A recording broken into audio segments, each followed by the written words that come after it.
Hello, my name is Ryan Sinclairs, and this is day 6 of Autism Awareness Month. And today, we have a funny joke to tell. Yes, we're going to start by saying that, we went to the park today. We got a nice walk in. We saw some of our friends. And it's important to get out and do things. It's important to try to stay positive. And I'd like to send a message personally out there to all the moms and dads of autistic individuals. It's very difficult to do everything perfectly. And there are all kinds of lists. I was guilty of sharing a list of what to do with autistic children during this quarantine. We can only do what we can, a little bit at a time.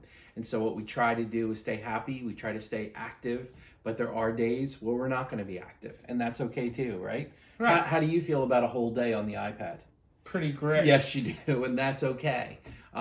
So for our own mental health, we need to remember to take care of ourselves, because our children will pick up when we're stressed and when we're upset. So it's important to take care of yourself, and you're going to need downtime. Obviously, this is uncharted territory for all of us.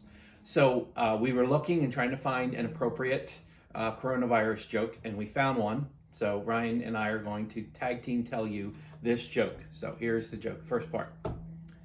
Why don't they have the coronavirus in Antarctica? Anybody know why?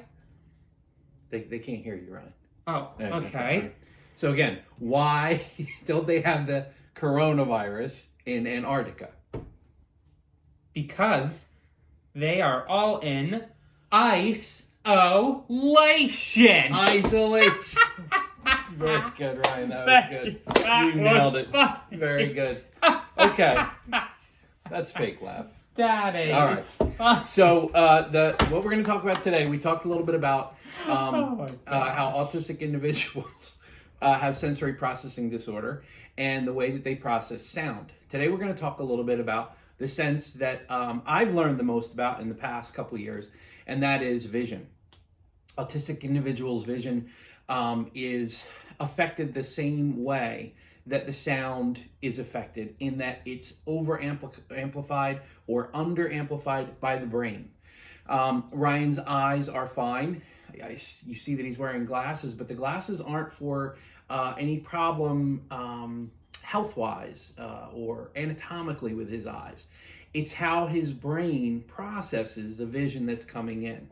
So what we've learned is he has a very compromised peripheral vision, and I'll show you what I mean. So if you could do this at home, we can't watch them though, right, Ryan? Right. If you put your fingers up to where you can see them, the extent of your peripheral vision, okay, so you probably will end up somewhere around here, that you can see your fingers and still look straight ahead. Well, for Ryan, it's a little bit different. Ryan, tell me when you see my fingers, okay? When do you see my fingers, Ryan? Hey, Ryan. I see them. There they are. So Ryan's peripheral vision is much more narrow. He doesn't process the wide field of vision that the rest of us do. So people with autism can have that, and you can imagine what it's like. It's kind of like being at night with a flashlight. That's how individuals with autism process the world. Now, having done a little bit of research, we said the other day, everybody with autism is different. Some individuals, when they're processing sight, they actually can't look directly at you because it's so overwhelming for them to process all the visual material. It's hyper-stimulated. So as a result, you see some individuals with autism look just to the left or just to the right of you. So their vision is actually better right here than it is directly. It's comparable to if you've ever looked up at night at the stars and you look directly at a star that maybe is a little farther away. You don't see it, but if you look right next to it, it becomes a little bit brighter. I'm not an eye doctor, but I think it's similar to that. So Ryan can react to brightness if there's a bright light over on the side.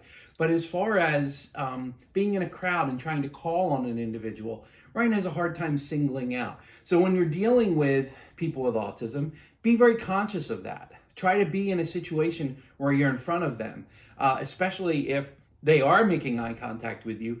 Be conscious of the fact that they might not be aware of what's going on over here. Think of that if you're a teacher in terms of positioning in the fire drill or lining up. I had one teacher say to me one time, I have a young man who has autism, and he's always pushing and bumping into everybody. Well, it wasn't that he was doing it to be rude. It was doing it because he couldn't see. We took Ryan to an eye doctor, and the eye doctor noticed that his vision was compromised. He noticed that Ryan, when he would walk down the hallway, what would you always do when you were little? Run my hand along the wall, right? The wall. Yep. It's because he couldn't see the wall. So Yeah, it's kind of the wall. That's what I see. Yes. So it's kind of an unsettling feeling, like being on a ledge with no railing. So he would put his hand out there. That's what I meant to say. Absolutely. So these glasses are called ambient prism glasses. And what they do is they expand Ryan's field of vision just a little bit. I think any eye doctor would be aware of this. As far as insurance, I'm not sure how cooperative, how much insurance pays. You'd have to check that out. But ambient prism glasses have been very helpful to Ryan. He's a little more comfortable, especially when he's dealing with large crowds. He can see a little bit more. But if you notice, when I did the peripheral vision, he was wearing the glasses. So it is still compromised. Anything else you want to add today? Well, thank them for tuning in. I forgot to mention the name of the eye doctor, Yes. Dr. Tannen. Dr. Tannen. We can give a little shout out to Dr. Tannen in Hamilton. Yes, very good. Yes. I hope that everybody's staying safe and staying positive.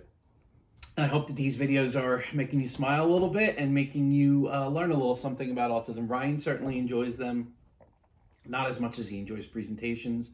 And any feedback that you give, I read to him, right, Ryan? Right. And you love hearing those. Okay. Yeah. All right, stay safe. We'll see you tomorrow.